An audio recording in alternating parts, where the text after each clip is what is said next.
G'day and welcome to this special edition of the Sirens of Audio. I'm Dwayne. In early April 2011, I travelled to the UK for reasons completely unrelated to Doctor Who. I was at the time producing a radio show and, armed with my digital voice recorder, had plans to meet up with several bands and artists that I was to feature on my show. Now, as an avid Big Finish fan, I couldn't let the chance to meet and speak with some of the people who made Big Finish pass me by. So I contacted them with the hope of talking to maybe David Richardson or Nick Briggs, with the intention of featuring a transcript of the interview in an issue of Data Extract, the magazine of the Doctor Who Club of Australia. But look, let's be honest here. What I was really hoping for deep down was to somehow get into a recording session and see how it was all done. Now, the man who answered my request was at the coalface of all the inquiries that came into the company at that time, Paul Spragg. Through our correspondence, he assured me that he would try his best to arrange an interview for me. However, the days that I was actually free in London meant that I had only a small window of opportunity to meet with someone from Big Finish. So when Paul advised me that Nick was unavailable and David was tied up with some studio recordings, he was very apologetic. But undeterred, I suggested that I interview him instead. He was confused as to why I would want to interview him, but he warmly invited me to the Big Finish office. And there I was on the 7th of April 2011, standing inside the Big Finish offices, trying to disguise my awe of being in a place where so much magic happened. Still bemused as to why I would want to interview him, Paul offered to take me to lunch at a nearby pub and we could do the interview there. On the way, he stopped and took a large, heavy-looking envelope from under his arm and placed it in the postbox. He smiled cheekily and said, "Do you know what that is?" I replied no, and he said that was Tom Baker's first script. I just posted him his own personal copy. Now, if there was a crowbar nearby, I might have tried to jemmy that postbox open. Now, little did I know, as we sat down for lunch and a chat, that in just 3 years' time, Paul would tragically pass away at an extremely young age. He was a man who had touched so many lives, and I'm very grateful to say that in a small way, that also includes me. And since 2016, Big Finish have run the Paul Spragg Memorial Short Trip opportunity around this time each year for new writers to have the chance to write for Doctor Who. What a fantastic way to remember him. Now, for the first time, I'm happy to share with you the audio of our conversation. Please be aware that this was originally intended for transcription only, so there's a lot of background noise and clanging of cutlery and chewing of steaks by me. Here it is, a little over 10 years ago. Paul Spragg. It's the first time he'd ever been sat on the other side of the microphone with someone else asking the questions. So this is his first interview.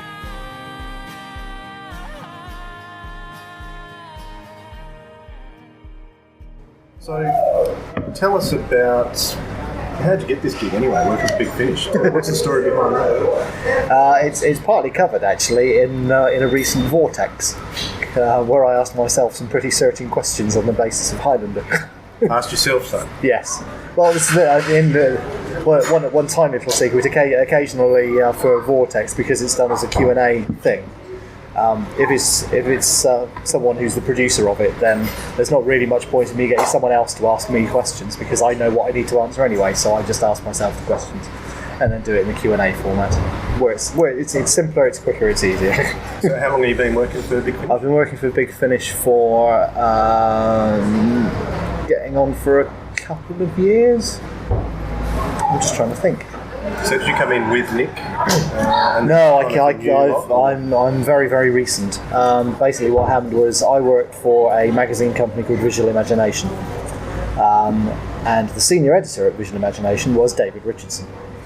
And so it was decided at one point, once Nick, because basically Nick sort of headhunted David and got him to work for Big Finish and took him out of Vision Imagination. And then a little while later, John Ainsworth, who'd been doing a lot of the marketing and stuff like that for Big Finish, decided he wanted to move on and do some different things, so they needed someone else to do marketing. Nick and David, between them, decided that what they wanted was to have someone in the office, which John never had been. He'd been doing it on a freelance basis from outside. So basically, I think it was David, at least I hope it was David, I have no idea. He was the one who actually knew me, really. Nick had sort of encountered me, I think, at a couple of press launches, and that was about it. But obviously, because David knew me from having worked with me for what can only be described as almost a lifetime of about 10 years at Vision Imagination, he suggested that I could come in and do some of it, but we would split the job more evenly. So, you know, Nick and David would be doing some of the marketing bits and pieces, I would be doing some of the stuff that they were currently doing, and so on and so forth, and it would, you know, we would spread the job between us. So that's how it started out. I've just picked up various different bits and pieces over the couple of years I've been at Big Finish, so it's not really a marketing job anymore, though I do deal with some of that side of things. But yeah, I mean, I put together the CD booklet covers as well, some of them. So I have to collate all the writer's notes and the producer's notes and the director's notes and get all those in, and, you know, make sure all the covers are right and so on and so forth. So you send them off to printing, do you? Yeah. And I also lay them out to some extent based on the template that Alex Mallinson's already created. So all fairly straightforward, nice and simple stuff, which is why I get to do it. I get to do the easy things most of the time, and I also get to deal with lots of inquiries as well. So, you know, I'm checking on website issues and sending them on to Paul Wilson to deal with for the website. There's sales stuff that I have to pass on to the sales team up in Maidenhead, and there's obviously just the odd question about this, that and the other, which I'm able to answer, so I tend to reply. Obviously Nick and David aren't here today. What's going on there? Well, Nick, as you may or may not know, also has another job working for what was BBC Radio 7 and is, as of this week, rebranded as BBC Radio 4 Extra, where he provides voiceovers for their sci-fi horror segment, which occasionally does transmit some of our audios, because they brought and transmitted some of the 8th Doctor adventures. So they've been going out on Radio 7 and will continue to go out on 4 Extra. So he tends to spend a day a week there doing all of the recordings of the next batch of voiceover stuff, because he basically was in self-imposed exile last week writing scripts and script editing scripts and overseeing scripts. So he wasn't around last week to do his Radio 7 day, and so he's done 2 this week. David, meanwhile, is in studio, because as the line producer and producer, he tends to go in and make sure that everything is running smoothly, make cups of tea, make sure there's coffee on hand for various different people. That makes it sound like he hardly does anything apart from make tea. This is not true. But yes, he's basically there making sure that everything's all right, if anyone needs anything, if anyone needs help with anything, making sure, you know, overseeing the recordings of things. He also has to record all of the interview extras for the CDs as well, so he has to grab the cast members as they come in and out of the booths and interview them quickly, because we're recording some Paul McGann stories this week, which will be out late this year. So he's in studio with Paul McGann and the new companion for Paul McGann, who I'm not going to tell you who it is. I had to tell Paul McGann who it was. No one had bothered to tell him. Last time I was in studio, I went, "Do you know who it is?" Because I do. He went, "No, I've got no idea." So I told him. But yes. So David's in studio and has been all week. Nick has been off writing scripts and is at Radio 7/Radio 4 Extra today. And tomorrow I'm in studio for the McGanns. Okay, what are you doing? I'm filling in for David, because David isn't available because he's overseeing an interview, because Doctor Who magazine, I believe, is doing an interview with Trevor Baxter and Christopher Benjamin. Yep. So rather than just throwing them out into the middle of nowhere where a strange man David is going as well, so help them out, make sure things are going perfectly right, make sure everyone's in the right place at the right time. Very organisy, David. Is he? Oh yes, stunningly organised. It's quite terrifying how organised David is. It really is.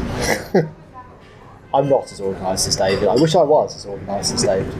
David is up usually around about 6 a.m. and is already replying to emails by about 7:15. Yep. And doesn't really tend to clock off a lot of the time, which he's promised that he will be doing at some point in the future, but I don't know when that will be. He has got some leave booked. We'll see if he actually takes it. So, quite busy in the studio. Give us a rundown of what happens in the studio. Well, basically, depends on the type of story that we're doing. Full-cast dramas, which are what we're doing this week. You've obviously got the doctor actor. You've got a companion or multiple companions, and then various other different actors that we bring in. Some are only in for a day, some are in for 2 days. We basically record a story in 2 days. So Paul McGann's schedule is so packed because I think he's doing some stage work at the moment or some filming. I'm not sure which it is, but he's in for 4 days basically this week, and is doing all of his stuff for 3 audio plays. There's another 2 days of Paul McGann recording stuff next week, which Paul McGann won't be there for. So that'll be picking up everybody else's bits and pieces. So there's that's going on at the moment.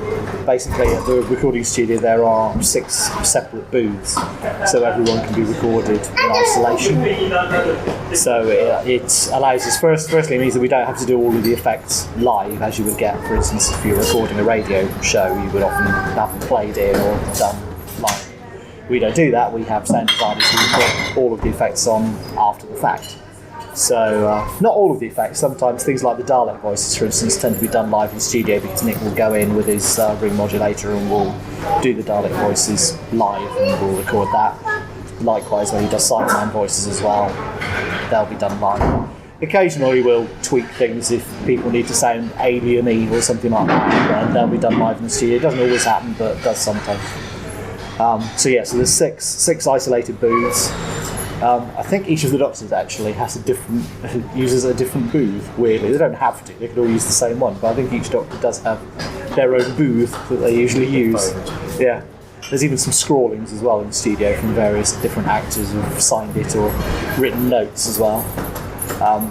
My particular favourite is Peter Davison has actually written in one of the booths, I may not be good, but at least I'm quick. Which I quite like. Not that he isn't good, I wouldn't dare to say that. It's absolutely excellent, but it was quite funny. So yes, there's lots of signings from various different Doctor Who actors and stars who've been in and out. So 6 booths, sometimes they're all full depending on how many people are needed in the scene. Sometimes it's just 2-3 people. But it basically means that it allows the director to bring people in, send them back out to the green room and have a bit of a break. Generally it's fairly full on. I mean, each day starts at 10 and runs through till 6 potentially. Depends how quickly we get through scenes. So yes, things tend to be blocked out much as you get with a TV recording, so you will have all of an actor's scenes done at a certain time, and then they'll get a bit of a break. We'll bring in another actor, do a load of scenes that they're in, and then they go back out and so on and so forth. So it doesn't tend to be done in order. It tends to be, depending on the director again, sometimes directors will just get in and say, right, just go from stage 1 and we'll keep pushing on through like that. But it doesn't tend to happen that often. It also depends if we have to alter things for any specific actors who may need to be gone early or turn up later or whatever. I mean, when we've had Peter Davison in as well recently because he's had to do Legally Blonde as well, the theatre show. He's sometimes had to leave early in order to get to performances of that, or hasn't been able to turn up as early as some of the rest of the cast members because he's got to get some sleep at some point. Busy life in the show business. Yeah. So the full cast ones, it tends to be in and out, and various different groups of people being pulled in and out of the booths. When they're out of the booths, David usually grabs them and does an interview for the CD extras. Occasionally they're allowed to just sit and play with their iPhones, which most of them have, or fiddle around on computers or read some of the lovely Doctor Who magazines that are kept in studio. Yes, thank you. Thank you very much. Yeah, the companion chronicles tend to be a bit more full on. That we'll get someone in with obviously the second voice as well, and it'll basically be just go in there, get reading. We'll probably take more breaks because obviously it's a more full on experience because it's a lot of narration to get through. But yeah, they tend to be usually a bit more straightforward, just straight from start to finish. It's a bit more different when we did Highlander a little while back because bits of that are in different time frames. So the director, Ken Bentley, decided to make it a bit easier on the actors involved that he would bunch together all of the sections that were in each time frame and get them to do those. So they didn't have to keep sort of switching different styles of voice and things like that, depending on what point they were in the script. They could basically do, all the 17th century stuff, then all the modern day stuff, and so on and so forth. So it all sounds, or should sound, hopefully, more coherent in that time frame. You should be able to tell that it's set in that time period. So you said to me you produced the Highlander series? I did. Was that your first gig as a producer? It's the first time I've produced anything. Yeah. Tell me about it. It's horrifying. Simply because I was very much sort of learning on the move as well, because I've never produced an audio before. So although Nick and David were giving me hints and tips as I went, and if I had some kind of giant problem, I would run to them screaming for help. But how many stories were in that series? Well, it's about to come out. So there's 4 CDs, so 4 stories, and it's coming out as a box set. So it's coming out within the next couple of weeks as I speak here in early April. Okay, so you didn't produce the other ones? I didn't produce the first series, no. That was Sharon Gosling, who worked at Big Finish alongside Nick for a while, and then when she decided to leave and pursue other projects, that's when David joined, so David replaced her. Okay. But yeah, Sharon did the first series, got Adrian Paul over from where he normally lives, which is in France, I believe. So he actually came over here, did a few days in the studio. This one was a bit more logistically tricky because we wanted to use the 4 actors who played the 4 Horsemen in Highlander the series, which seemed easy originally because it looked like that they were British actors with one exception, which was Marcus Testori, who's German. And shipping someone over from Germany isn't too bad. Starting to ship people over from the States gets quite pricey quite quickly. Yeah. We also unfortunately I discovered quite early on that Peter Wingfield is admittedly a British actor, but is now based in Los Angeles. So we knew we were going to have to record at least one person out in Los Angeles. And so then the other guys were done over here. So would you do it again? Well, I am doing it again with Stargate, but I kind of got the Stargate and Highlander gigs simultaneously because they were both ones that Sharon oversaw. I will admit that I know Stargate better than I know Highlander.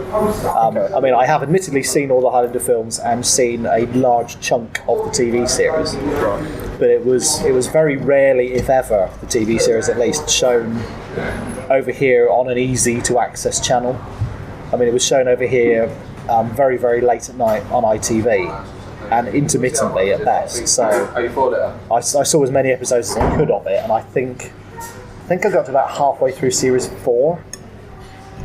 Although, I mean, that's still certainly enough to know what's going on and know what's needed from a Highlander series. Aussie TV must take out the Brits. They put obscure not obscure, but they tend to put lots of sci-fi on in the middle of the night. It seems to be the one series that no channel until more recently has given a proper decent full run to. I think Sky showed it for a while, but again about 2 in the morning, and way before I even had Sky, so I couldn't have watched it then if I tried. It's never been released on video, I don't think, over here. It's still not been released on DVD over here. Really? It's up to series 4? Well, no, I mean, none of it has ever been released on DVD at all over here. It's only ever been transmitted on TV. Okay. It's weird seeing it from the other side, because I worked on magazines and I used to put together a merchandise list. So I would go through places like Universal's release schedule, and it was in it. I saw Highland of the TV series scheduled for release. Yeah. It just kept getting bumped and bumped and bumped and bumped. Still has never actually appeared. So I don't know what's held it up. It's just not ever happened. Could be contractual issues. I don't know. But yeah, it's never been on over here fully. I think Sci-Fi or one of Sky's channels. There's someone over here who's currently now showing it from start to finish. But yeah, but I mean, I know it well enough to know what I wanted, and what I thought worked and didn't work in the first series. I was also told originally to try and make it a bit more like a full cast drama, that if we were going to have the Four Horsemen, would it be possible to get them to record bits and pieces to drop into the other stories, so each story could feature all of the Four Horsemen. Once we realised we were recording someone from Germany and someone in Los Angeles, and it was logistically going to be more difficult, we kind of pulled back from that idea. It's still present a bit in the very, very first one. There are quite a few scenes that do have all of the horsemen in, so we recorded the lines separately and have pulled them all together. But we quickly realised So did you record them over there, or they came over to do it? We recorded Peter Wingfield in Los Angeles. We recorded Valentine Pelka and Richard Ridings here in the UK, because that's where they were. And we shipped Marcus Testori over from Germany for a day or so. And so he recorded all his stuff over here as well. So I had 3 days of recording with Valentine, Marcus, and Rich. Also Toby Longworth, who plays the main villain / hero, depending how you see him, of the piece. He was in for every single one of those days that they were in, which was quite useful, because obviously it gave them someone to bounce off of. It gave them a bit of respite as well occasionally, so if they had a lot of reading to do, and Richard Ridings had a ton of dialogue to get through, and a lot of it was just reading stuff, so it was quite useful to occasionally say, look, we'll give you a break, Rich, we're still going to need you, but we'll bring Toby in, and at least you can do some dialogue scenes and break it up a bit, and then it might make it a little bit easier when you go back to the endless reading again. How would you describe Toby Longworth? He seems to be one of the longest running Big Finish character actors almost from the beginning. I mean, he does loads of voiceover work, so he's perfect for us, because he's got so many different voices. Yeah, so many different voices, different Judge accents. Dredd with Solo, I think. Oh yeah, absolutely. That's brilliant. Yeah. I mean, he's done radio series as well. Like I said, earlier on, before you were recording this, I'm going out to a radio recording tonight of The Now Show, which is a Radio 4 topical comedy series, which stars Steve Punt and Hugh Dennis, who have been around for decades as a comedy duo. Not incredibly well known, actually, outside of sort of the Radio 4 audience. They were on TV for a while, but not for very long, back in the 90s, and then sort of transferred to radio and have been there ever since. But they do The Now Show now. They also used to do for Radio 2 a series called It's Been a Bad Week, and one of their regular cast members on that was Toby. So Toby used to work with them a fair bit, and occasionally still does, because they called him in, annoyingly, on the day we had him in studio. They actually wanted him to come and do The Now Show for 1 week and do some voices and stuff for that. So he had to suddenly dash off, I think, about 4 o'clock on one of our recording days, because he had to go and do The Now Show that night, which was good for him, and strangely ironic, because I went to The Now Show recording that evening, so I just popped along and was going, hi! Hoping that I wasn't distracting him by sitting 3 rows back in the audience and him going, hang on a minute, I was with him earlier. But I mean, yes, Toby's a dream, because I mean, we've got certain people who do have such a phenomenal command of different voices and accents that we can pull them in countless times and still be assured that we get an entirely different performance, sounding entirely different to what they've done before, which is amazing. Ian Brooker is another one. Ian Brooker's done quite a lot. I mean, we're very aware of not wanting to overuse certain people, because it'll reach a certain point where voices can potentially start to become very, very familiar. But I mean, someone like John Banks, who Never Stop Nick. But I mean, Nick doesn't do a huge number of voices for us. He tends to do some of the alien voices, yeah. And this is the thing. I mean, if he's in studio directing and he needs, say, like the voice of Mission Control for the Feast of Axos, why not Nick? it's a different voice. It makes it more interesting. It saves us having to get another actor to double up 3 or 4 voices. Nick can just pop in, do a couple of lines, and then head off again, which makes it a little bit simpler. Gary Russell used to do a lot of that as well. Yeah. So his voice was very familiar. I think it was like the Alfred Hitchcock Big Finish. Yeah. Always want to make a cameo in there somewhere. Well, absolutely, and some directors like to pop up to do a quick death at the beginning of their audios if possible, or a voice in the background somewhere in between.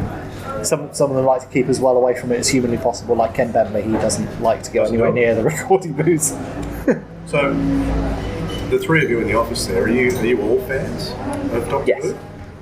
So absolutely, yeah. Do you think that helps? It certainly doesn't do any harm. From Nick's perspective, it's pretty invaluable because he'll go through scripts and, even in the late stage to production, go, oh well, that's not right, or even just in the sound design, we'll go through and go, oh, I don't think this sounds very much in the right era. I think the sound's a bit wrong here, and so on and so forth. So he's astonishingly good at picking up on things from every different aspect of production, and part of that is because he's done every single aspect of production. He writes, he directs, he's done music for them, he's done sound design for them. I mean, ideally, I think he would like to do pretty much everything for every single one he's involved in, but time-wise, it's just not physically possible for one human being, even one Nick Briggs, to do. So he comes across as a really devout fan. Absolutely, yeah. It's a dream job that he's got. Yeah. Absolutely. And he was saying that last year, that there were times where he was starting to feel quite pressured with all the different things that he had to do, but ultimately came to the conclusion, hang on a minute, I'm making Doctor Who. There is no better job I could be doing, so why am I complaining about it? I get to make Doctor Who. So you probably don't have to deal with it directly yourself, but criticism from fans on certain aspects of things, how does Nick deal with that? Very, very, very well. He does very much believe, as I think we all do, that no one is completely immune from criticism. And if we do something wrong, well, I say if we do something wrong, it's all subjective, isn't it? That's the thing with reviews and various different opinions online and in emails and letters that we get and stuff like that. You are never going to please all of the people all of the time, and that just becomes abundantly clear very, very quickly. That, you can't necessarily please me all of the time. I will watch Doctor Who, I will listen to Doctor Who. Not every single thing is always going to be to my particular tastes. There's just no way of working against that. It's just a matter of opinion, really.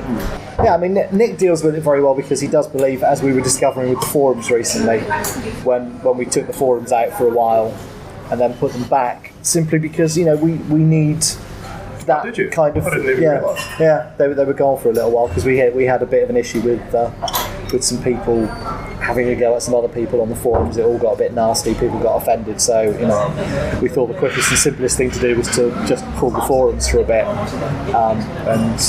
and then we were trying to work out whether we should put them back or not. And we basically, so they're back now? Yeah, they were only gone I think for about a week, simply because so many people wrote in saying, I really like the forums, I love discussing things, if it's moderation that's the problem, then appoint some moderators, which we were considering doing anyway, and we're going to get sorted out and so on and so forth. But at the moment, we're just sort of keeping an eye on it ourselves as much as we can. But again, it's something of a full-time job, checking out forums and making sure everything's all right. But we kind of like it. It gives us a right of reply. So if someone says something and we disagree, we get the opportunity to go onto the forums or go to the Vortex letters page or reply to an inquiry saying, well, I don't agree with you, but this is why. Not you're wrong, because that would be really horrible and vindictive.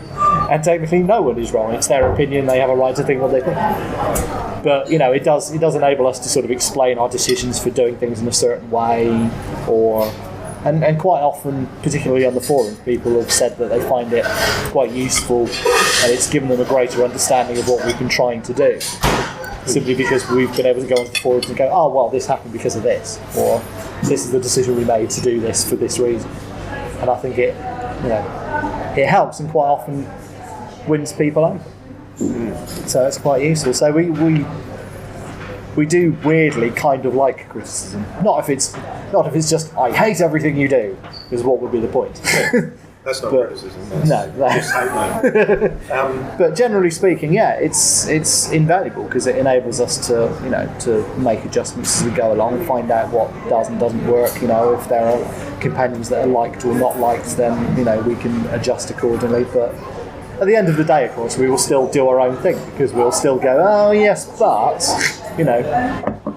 to some extent, it's quite useful to annoy people and rile people up, just simply because it's good for a reaction, it's good for feedback, So it's quite fun to play with expectations, and more often than not, you just find that you can change people's minds anyway. That people who sort of see an announcement and go, "Oh, I don't like that as an idea," will then hear what we've done, and more often than not, will come back to us going, "Oh, I didn't think this was going to work, but it does." So it's nice to hear.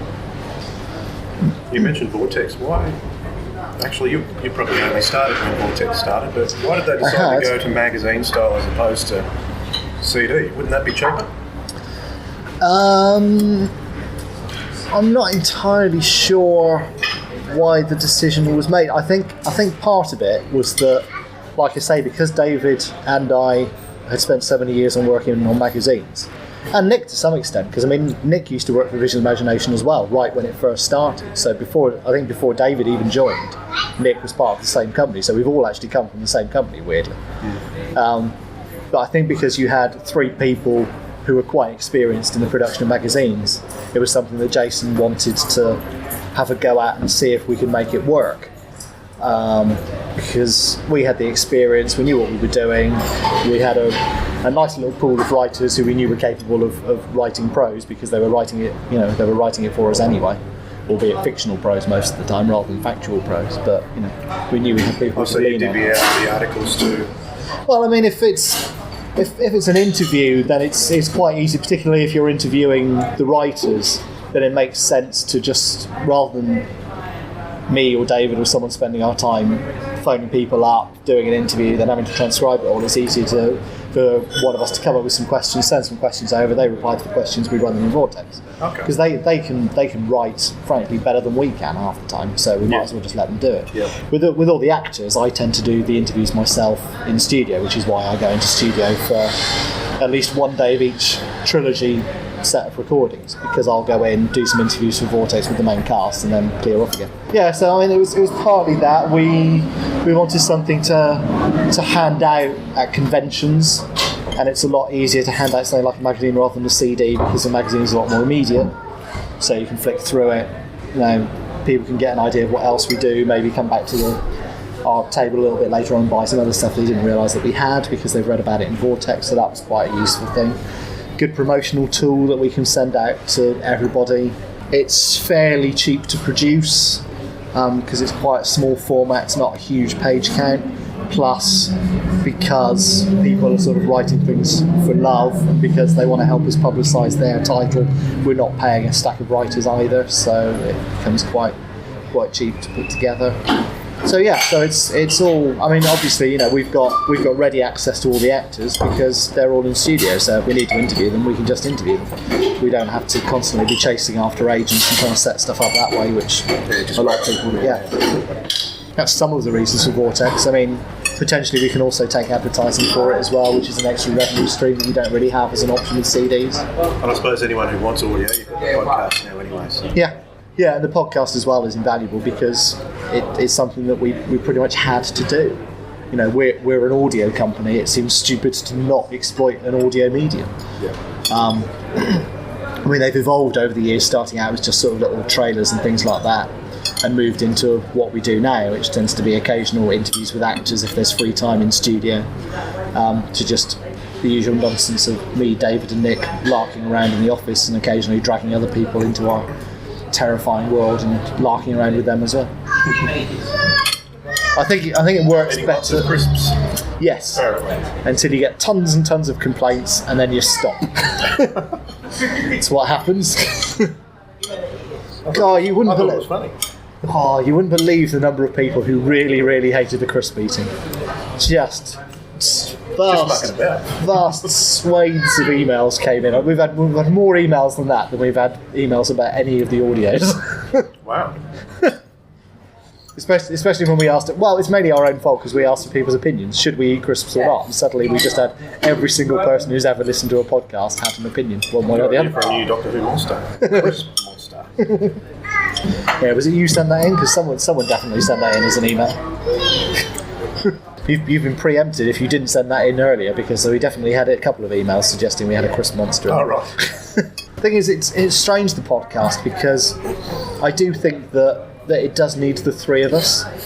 I quite like... I mean, Nick and I are very much on the same wavelength and very much have the same sense of humour. And more often than not, Nick will say something knowing full well he's setting me up for a joke that I will then pick up.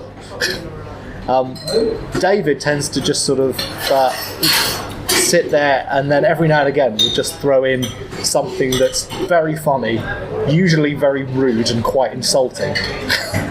But, just tends to come completely out of left field.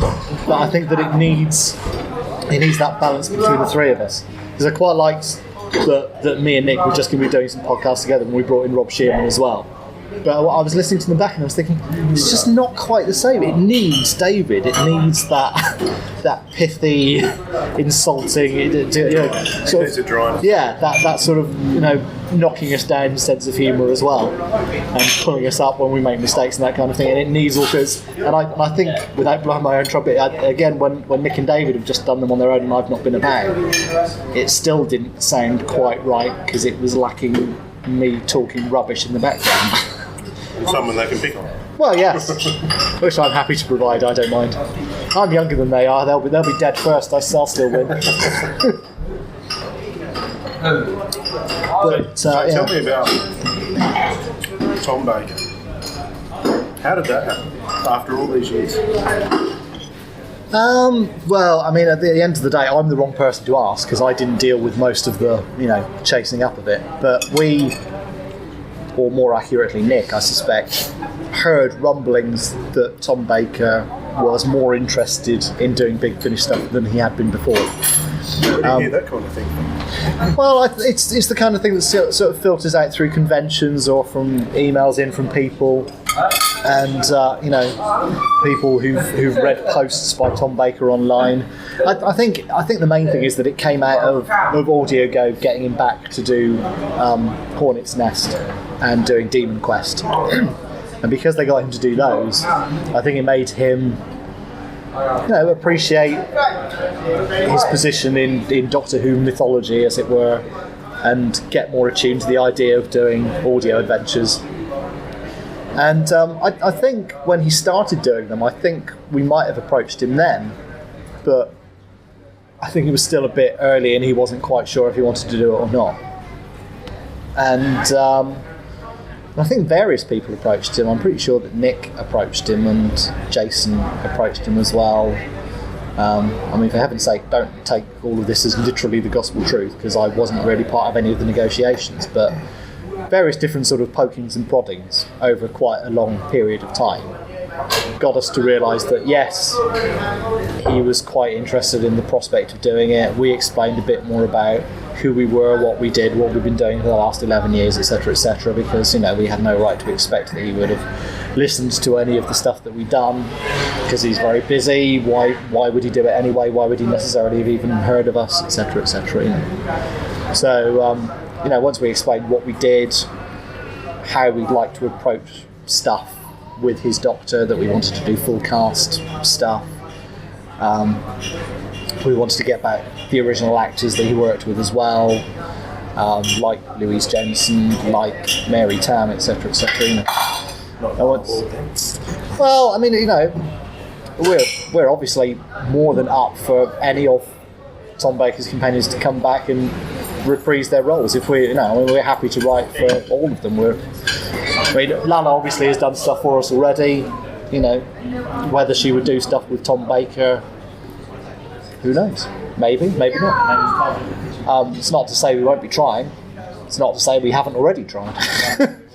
At the moment, the ones that are agreed and set up and going to come out, and are ones with Louise and Mary. Where things will go after that, I've no idea. Partly depends on how successful they are. I mean, I would be amazed if they're not successful. What about Liz Sladen? Well, Liz Sladen, again, it's one of those tricky things that, because obviously the Sarah Jane Adventures exists as well, so it's got to be cleared by Cardiff, and on top of that, obviously, I can't even talk now. It's all connected to scheduling things as well, so, even if she was available to do it, would Tom be available at the same time, and so on and so forth. She's obviously filming Sarah Jane a lot of the year. She obviously needs a bit of downtime before and after that. She needs prep time before it, and so on and so forth. So logistically, it's more problematic. Again, it's not to say we won't be trying to do it at some point if it's okay with Cardiff. But who knows? I mean, at the moment, we're just concentrating on getting the first chunk done, and I mean, there's a lot to get done in that first section. We've got a series with Louise, we've got a series with Mary. So how many stories in each of those? I think it's either 4 or 6. I can't remember. Maybe 6. I don't know. So they're going to be two. Are they going to be the same format as the former McGann series, or they're going to be 4-parters, or? I believe that. Again, I don't know for sure. I would have to double check. We have the first script in the office, so I could look and find out how many episodes it is. I've not actually had a chance to read it yet, much to my annoyance, because I would quite like to. I've been too busy reading all the Paul McGann stories. Well, we can go back in a moment. Well, yeah, we can go. Yeah, we can go back and we can check it out. Yes, I think it originally started that we were going to do them as 4-parters. I don't know if that's still the case. It's possible the first one might be a 4-parter and others might be single disc 2-parters. I don't know. Is the quick answer. Yeah. But yes, going back to your original question of how it came about. Yes, we basically made a series of approaches, discovered that Tom was interested. Nick and David actually went out to his house to meet him and talk things through and basically explain things in more detail, and came away very much with the impression that as Nick has said, I think in the podcast before now, that if we brought a microphone, Tom Baker would have recorded them then and there. Because he was so excited about the prospect and keen to get going. I think I was listening to that one on the plane over. Oh, there you go. Yeah, rings a bell. So yeah, I mean, he's been over the moon about the idea of doing them. He's been involved every step of the way. That he's made odd little bits of script suggestions as well that Nick has taken on board. So yeah, I mean, he's been involved all the way down the line and is really excited about getting in the studio and recording them as soon as possible. And they will be recording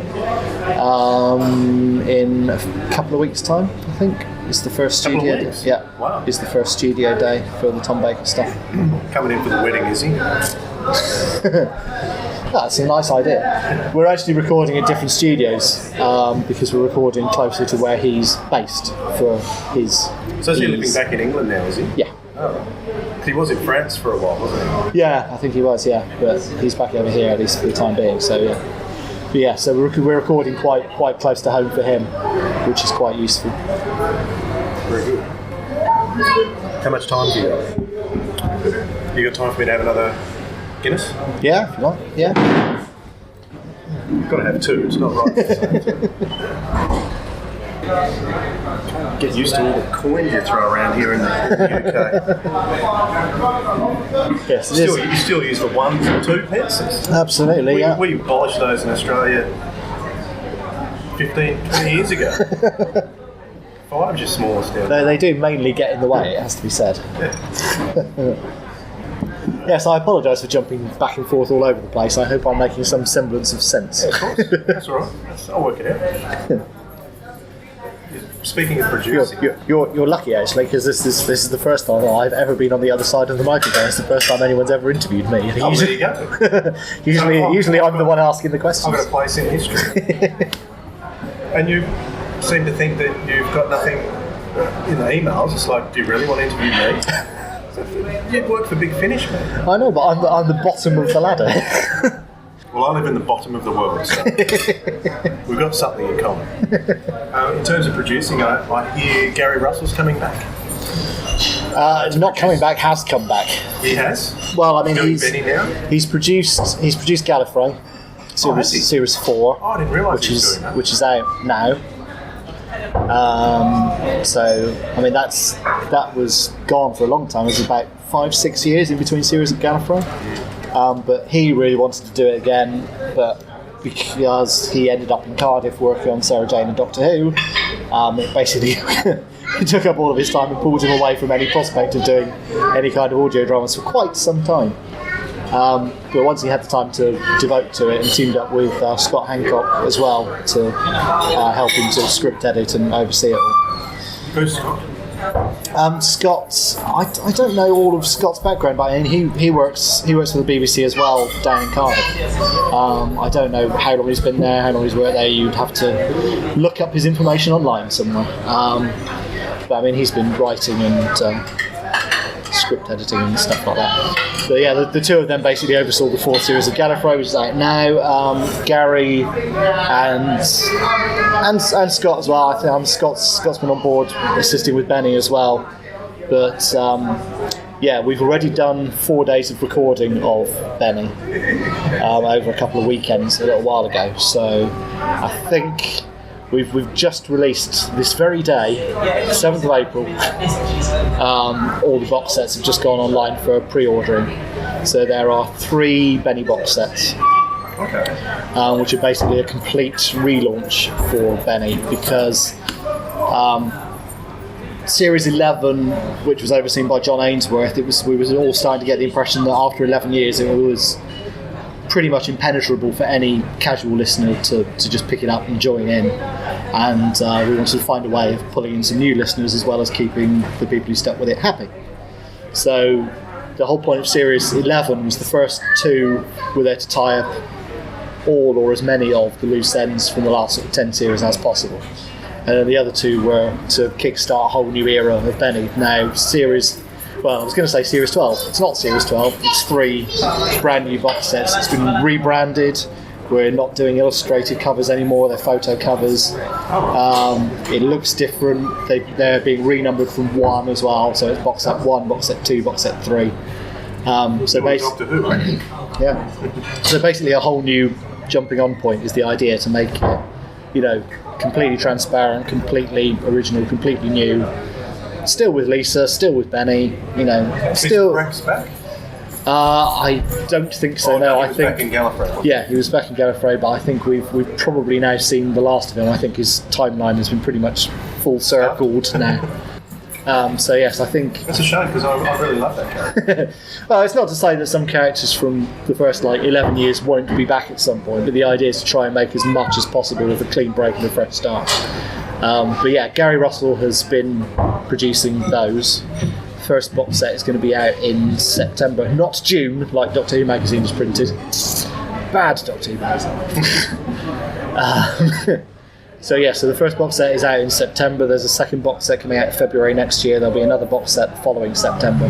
So it's sort of halfway through. I think all the stuff for the first box set is recorded now, because that's 4 CDs in the first box set. I'm assuming, though I don't know for sure, the other box sets will be similar.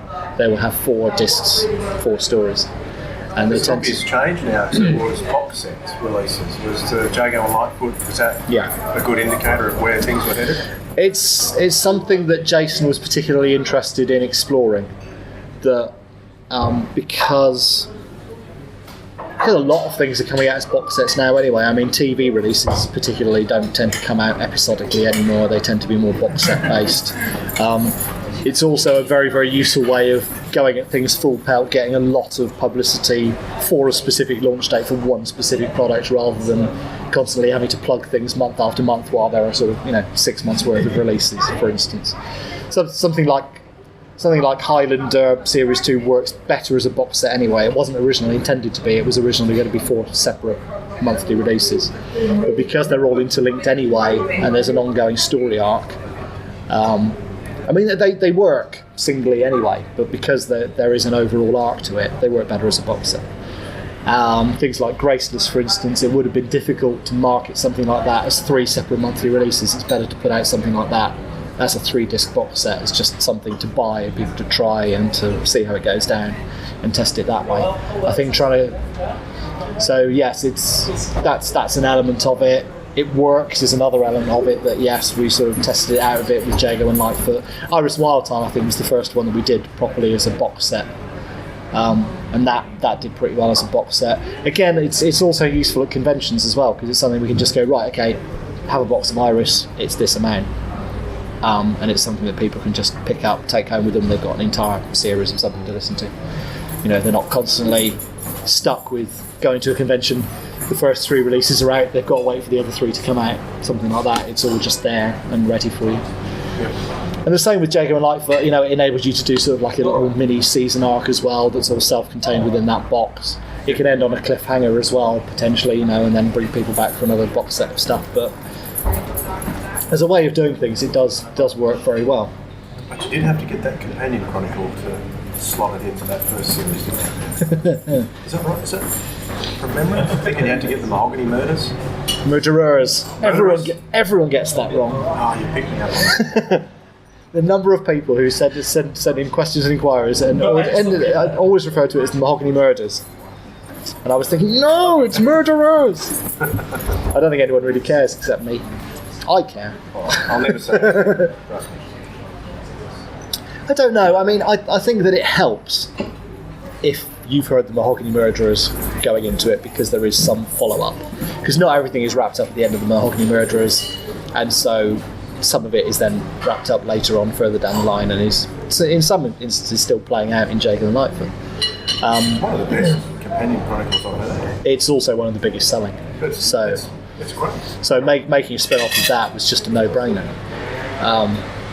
I mean, firstly, because let's face it, it was meant to be originally. There were rumours of them getting a spin-off series of Doctor Who after Talons of Wayne Chang. It just never ever happened for whatever reason. So it's quite nice to be able to do it now and demonstrate that it does work. Trevor Baxter and Christopher Benjamin are superb all of the time in every single one. No, it's astonishing. And they're a joy to be around and to work with as well, because I've been in studio for a couple of recordings and done interviews with them, and they're just lovely. There's no sense of ego that you can get from some actors occasionally, and it's just lovely. It's worth pointing out, actually, we rarely have any kind of instance that. I think there's something about doing audios and doing sort of full cast dramas and it being a very, very all-in situation. You don't really tend to have to deal with any actor egos. Either that or we've just been phenomenally lucky with our casting. But it just seems to be a really, really nice, happy, chirpy environment. That I've listened to with all the interviews and things. Yeah. Everyone just loves doing it. Yeah. I know. I think I think a big part of it is Toby's meals. Let's not forget mentioning Toby Robinson's lunches. I've heard about them, but I don't know much. So they're lovely. Who's Toby Robinson? Toby Robinson is the studio engineer, basically. So he puts levels up and down on various different actors as required, makes sure everything is coming through and sounds as good as it possibly can, and is very much the unsung hero of Big Finish because he oversees literally every production. So he's there on the coal face, making sure everything sounds as good as it can as well. Well, yes, exactly. Yeah, he brings in his own stuff from home that he's made the night before. He rustles things up in the morning before anyone gets in. Buys various different little nibbly bits and pieces in as well. Mixes and matches stuff together. Lays it all out beautifully. Yeah, fantastic. It's quite extraordinary. I don't know how he has the time. But yes, people do keep talking about the lunches. I went through a period of time where I stopped mentioning. I stopped running quotes from people about Toby's lunches in Vortex, because I thought everyone was sick and tired of it. And then I started getting emails from people going, "What's happened to Toby's lunches?" I thought, oh. So I started putting them back in again. People were thinking he'd stopped, or something terrible had happened, that we were no longer getting lunch at all, or something. So Big Finish has been going for 12 years now? Yeah. This year? Yeah. How much longer can it go? Who knows? At the moment, You're licensed up to 2012 or 13? Yeah, we've got the license up to the end of 2012. Yeah, it's renegotiated. We've not really had any problems with that renegotiation so far. We're not expecting to have them. Everything has to be approved by the BBC anyway. If they didn't like what we were doing, they'd be the first to say. Has it just been renegotiated once or twice? I don't know how many times. I think it may be renegotiated yearly, but yearly in advance. So basically, Jason negotiated last year, which got us through the end of 2012. I don't know. I don't know. I don't know if he has to negotiate again this year to get us through to the end of 2013 or how it works. The success of the TV series, could that push the licence fee up unrealistically for the company?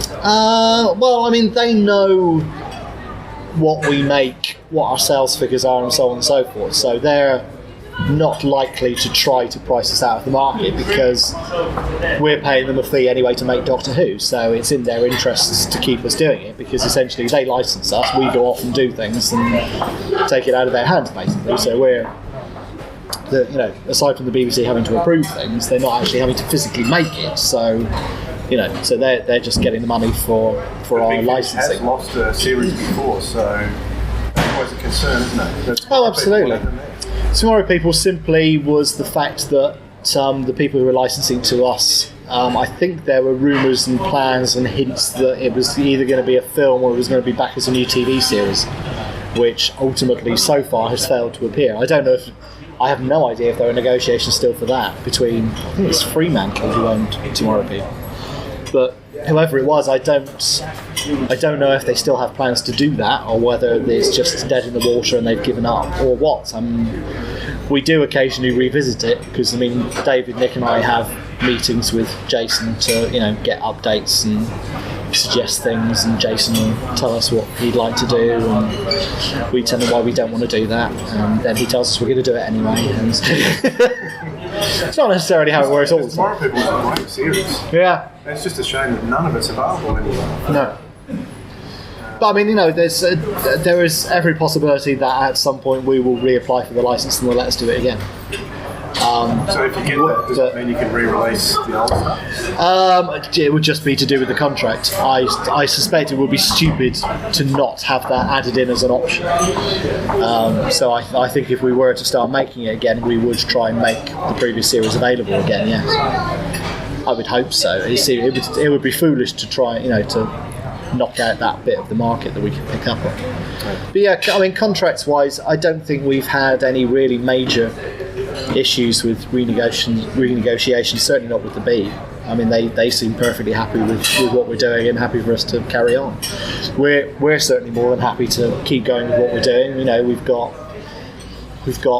the 5th, 6th, 7th and 8th Doctors doing great stuff all the time. We've got a stack load of companions doing Companion Chronicles, which are going well. We've had the 8th Doctor Adventures going brilliantly. We've got the 4th Doctor Adventures coming up. We're not short of ideas. We're not short of writers. We've got, because we've got so many great people working on it already. So why stop? It's probably been explained before, but I can't remember. Why can't you use the 9th and 10th Doctors? It's just contracts again. Contractually, we can't do it. We are contracted to use the Doctors from the original run of the series. That's it. What's the rationale behind that? I assume that it's mainly got to do with the BBC doing their own 10th and 11th Doctor stuff. And so therefore they're disinclined to let other people do it. Okay. So like the books and the audio. Yeah, because they've got audiobooks and stuff going on. I think that they would rather just deal with that side of things themselves.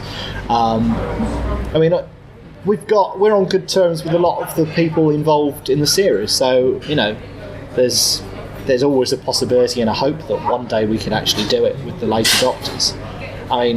To be fair, I would be very surprised if we ever got Christopher Eccleston back to do it, because he made such a thing of sort of distancing himself from the series when he left. I would be very surprised if we could do that. What was that? I've never understood why. I don't know.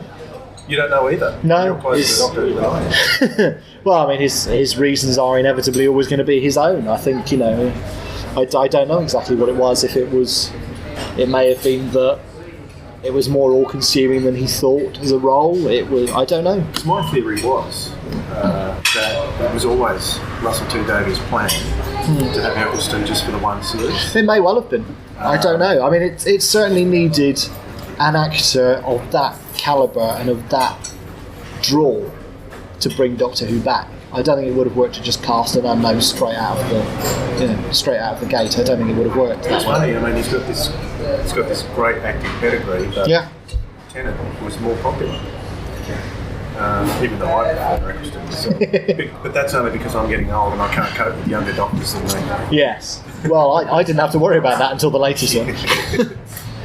But yeah, I mean, we've worked with David Tennant on audios before, so we could approach him. Chances, I mean, he knows us anyway. He knows the people who he would be working with. Is that Luther Arkwright CD still available? Yeah, I think so, as far as I'm aware. Yeah. It's a weird story, that one. But again, I mean, we would love to get David Tennant back into doing audio. If not as the Doctor, just as someone else. But I mean, his schedule is just manic now. Is it? I mean, there's what's he doing? Everything under the sun. I mean, it's not like he's short of offers to do TV and film and various other different types of work. I think I saw a series called Single Father that he did. That was brilliant. Yeah. Really good. Did you see that? I didn't know, but it did very big business over here. But I mean, he quite often is doing sort of one-off films. I mean, he does the occasional bit of stage work as well. I mean, obviously he did Hamlet for a while, and then did that was recorded for TV. So yeah, I mean, he's yeah. Okay. Is that available on DVD? Should be, yeah. I think so. Yeah. I'll have to go and look for it. Yeah. But yeah, I mean, I would think that it would be more scheduling than anything else. I mean, I don't think we'd have any problems getting him back to play another character, but we can't have him play the Doctor. Even if he would love to do it, and he probably would. I mean, I honestly don't know what the main reason. It may be that the BBC would prefer not to have Doctors so closely associated with the current series having new adventures, because they may feel it sort of detracts from their current Doctor, which I can kind of understand. It's if you just particularly for instance last year, if you're doing a series and you want to install Matt Smith as the brand new Doctor, what you don't want is a company making David Tennant audios in the background going, look, we've still got the one that you liked before, hooray. That makes perfect sense. So it may be partly sort of protecting their own brand and keeping an eye on things. As time passes, as there are more Doctors, they may be more amenable to it. I don't know. Like I say, I would be very surprised if we ever got Christopher Eccleston back. I think we would stand a better chance of getting David Tennant in to do 10th Doctor audios, but it may still be a bit too early to even be considering Big that. Finish never thought they'd get Tom Baker. Well, no, true. Plugging away. Yeah. Eccleston's brilliant. Absolutely. I mean, if someone drops the opportunity in our laps, yeah, sure, we'd do it like a shot. If the BBC said, do you fancy making some 9th Doctor audios? Chris has been in touch. Then we go, yeah. We're not stupid enough to say no. But at the end of the day, it's up to them what they want to do with their license, and it's not like we're short of things to do. I mean, we've now got 5 separate Doctors, all of which to write for. They even with those, I mean, they're only getting a trilogy per year in the schedule. Adding more Doctors to that, we're going to end up with more spin-off series, and to some extent, we have to be careful as well, because the more things that we have running concurrently, the more things there is for the fan to buy. And particularly in the current climate, the last thing we want to do is massively overtax the fans' budget for things. So if we've got 6 separate Doctor Who series running concurrently, we're not going to sell all of them. It just physically won't be possible to get the number of people we need to keep them all viable. As it is with a companion chronicle every month as well. Yeah. And there's also to some extent the law of diminishing returns as well. That the more series something has, the fewer people feel that they can jump on. I mean, particularly with something like a fan base, where you've always got, and I'm speaking from personal experience here, that mentality of wanting to be there at the start and wanting to have listened to it all from the beginning. Once you get, as Benny has, 11 series in, it's really off-putting, because you sort of think, well, I feel I need to have heard everything prior to that, and so we need to find ways of keeping people's interest. I mean, part I mean, that's part of the reason for moving the Eighth Doctor back into the main range, because good as the Eighth Doctor adventures are, it reaches saturation point where, you know, you're a few series in, and people are going to be dropping off from it because they realise that there's one more thing they can't afford anymore, and it's not pulling in new listeners because they're going, yeah, but we've missed 2 series of this now. You know, can we join with the 3rd series? The answer is yes, you can. And it would make sense to a large degree, but then yes, there are still going to be little bits and pieces you're going to be missing. Obviously, that's just the nature of the beast. Yeah. So, you know, by giving things fresh starts and revitalising things at key points, it helps keep things alive. Because we don't want to dump something like Benny, because we've been making it since day one. No, it's still a popular series. It still goes down well with the fans. There's still a large group of people who want more of it. You know, and so we need to find a way of keeping it interesting both for us and for people listening to it. That's what it is. But yeah, like I say, we can't have 50 separate series on a monthly basis that we're hoping everyone's going to buy, because it just ain't going to happen. Sapphire and Steel? Sapphire and Steel is not sell well or something? That's the main reason, yeah. It was simply too much of an ask. I mean, So it was a really, really good series. yeah, absolutely phenomenal critical feedback on that. Just loved by everyone who says anything. I don't think I've ever read or seen or heard anyone say anything bad about Sapphire and Steel. concern when it first came out amazing. Was how can you replace the originals? Yeah. Joanna Lumley and what's the other guy? Dave McCullum. Yeah, how can you replace them? Yeah. But David Warner and I forgot the other person's name. Susanna Harker. Yeah, that's it. She's got a beautiful voice. Yeah. I can listen to that voice till the cows come home. Yeah, I was watching an old Sapphire and Steel is always one of those things that it keeps being revisited regularly to find a way in which we can make it work. Because yeah, I mean, it's basically that it didn't sell in particularly large quantities. It needs and needed to sell better in order for us to be able to afford to make more of it. Now, that's Make it a fine. A crossover series. I think that's a whole world of legal and copyright issues and approval issues that would never ever make it out of the starting gate. But yeah, I mean, we keep revisiting it because it's something that we would like to do again, but it's finding a way of making it profitable. That's the only thing. Because I mean, we could bring it back tomorrow and just use really, really cheap actors and do it in a sort of more Companion Chronicles-y style and just have 2 people and that's it. We could do that with it, but would it be as fun? Would it be the same? Would people feel cheated after what they'd had so far? Full cast. That's the thing, because we've sort of done it like that. We don't really want to cut back on it. I mean, David has kind of shown what can be done with Jacob and Lightfoot, which has quite a small cast, but feels like it's got significantly more in it because a lot of people are doubling up. It's got a lot of actors, some very good actors, and it's sort of like a contained world, but it feels a lot bigger than maybe it is.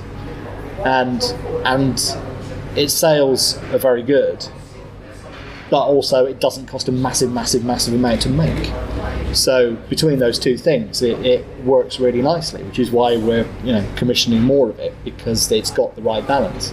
So I mean, if we could find a way of doing Sapphire and Steel with that balance, then we'd be fine. But we need to find a different way of doing it. So it's either getting the same actors back and asking them to take a pay cut so we can bring it more in line with what it needs to be, or it's finding a way of cutting as many overheads and as many costs as we can to make it work as a series. That's the problem. I mean, yeah, we'd certainly love to do more of it. It's just finding a way of doing it. It's a hard series though, because it was such a the TV series was such a visual series, and to make it audio, I think it was just genius. Yeah. To make that work on an audio level, it's just amazing. It's one of the things that kind of worried me a bit about Highlander, because it's so about sword fighting and the sort of ballet of that, which obviously you're going to lose in audio. Then there's nothing you can do about that. And also scene setting as well, that if you suddenly switch to a different time frame, you can't tell on audio unless you've got some very good talented sound designers and musicians, which we do have, who are able to bring that across. But it's not easy to do. It's things like that And I suppose to the same extent we've got that with Doctor Who. But with Doctor Who, you tend to have a story set in a time frame. With Highlander, you're jumping around, times BC, 1100s, 1200s, 1600s, present day, within the same story a lot of the time. And it needs that to be Highlander. So it's difficult to do in audio. It's possible, but it's not easy.